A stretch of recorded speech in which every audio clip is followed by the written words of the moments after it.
Taking risks in your career can be so hard and scary.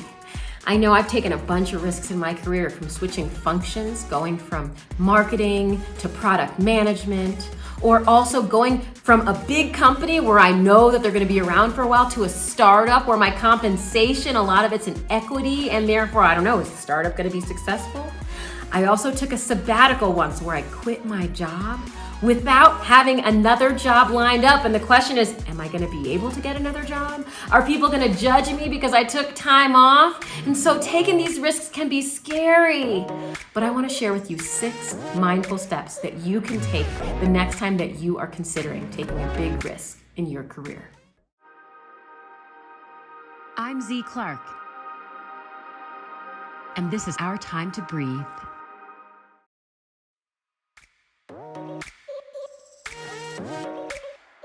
First, let's talk about why is it so hard to take risks?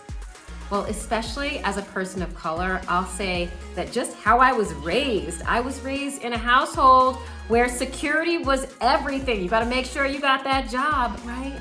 But also there just seems to be more at stake. If you work so hard to get to where you are, and then you take a risk, what if you lose it? What if it doesn't work out?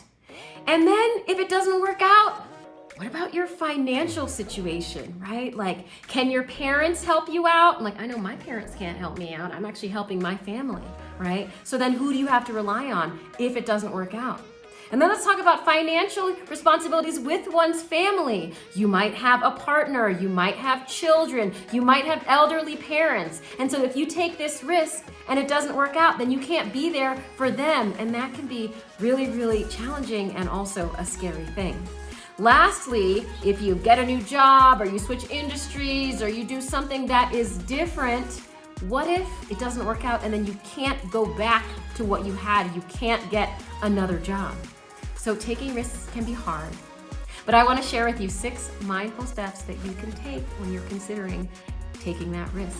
All right. The first step is name the feeling. And that feeling could be an emotion, like an emotional feeling, but it could also be a physical feeling.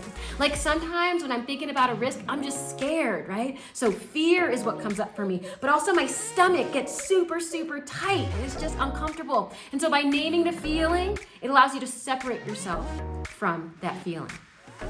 Step number 2 is to breathe in clarity, okay? Because when you're experiencing fear, when you're experiencing these strong emotions, your judgment is impaired. You can't think straight.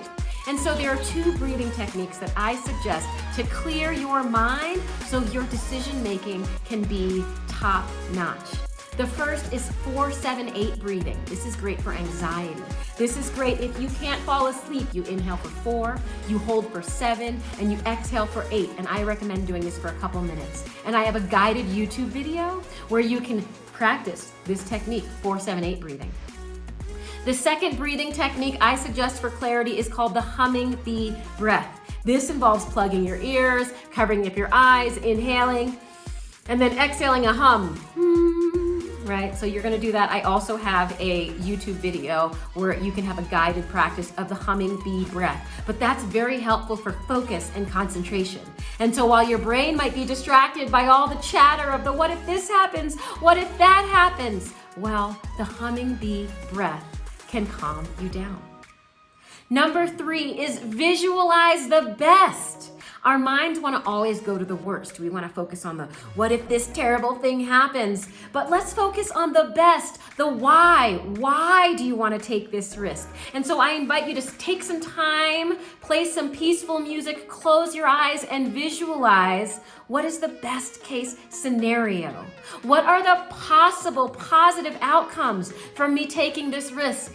And how does it feel to think about all those things that are waiting for me? Number 4 is mitigate the worst. So we're gonna be smart about this risk taking. It's gonna be a calculated risk. And so I invite you to sit down and write down all of the worst case scenarios. What are all the things that could terribly go wrong here? And then figure out what steps can I take to lower the possibility of those things happening. What can I do to mitigate those risks? And if the worst case does happen, how can I handle it? Let's plan for that now so that if you decide to take this risk, you've already planned for all the different possibilities. Number 5 is go with your gut. All right, yes, let's do the analysis, but let's not get stuck in analysis paralysis. So I invite you to go to sleep. After you've done all your research, go to sleep, wake up, have a clear mind, and decide, well, what is my gut telling me? And if you still don't know, I invite you to choose a route. Choose either taking that risk or not taking that risk. So let's say you decide to choose to take that risk. Close your eyes. What does it feel like with that decision in your mind and in your body? Right? And for me, it's in my belly. Like, what do you feel expansive or do you feel tight when you think about having made that decision? Number 6 is flex that risk muscle, because it might be uncomfortable to take risks if we're not used to doing it. So I suggest starting small. What small risks can you take in your daily life? Maybe it's something like ordering something new at a restaurant. Maybe it is taking a different route home or talking to a new person at a work social event. But do something where the outcome is unknown, but the stakes are low, so that you can practice taking risks, so that when you are ready to take your big risk, you have all the experience you need. So these are your 6 mindful steps to taking risks, and I wish you all the best. Thanks for watching. If you enjoyed this video, or if you think others might find value in it, feel free to share, like, and subscribe.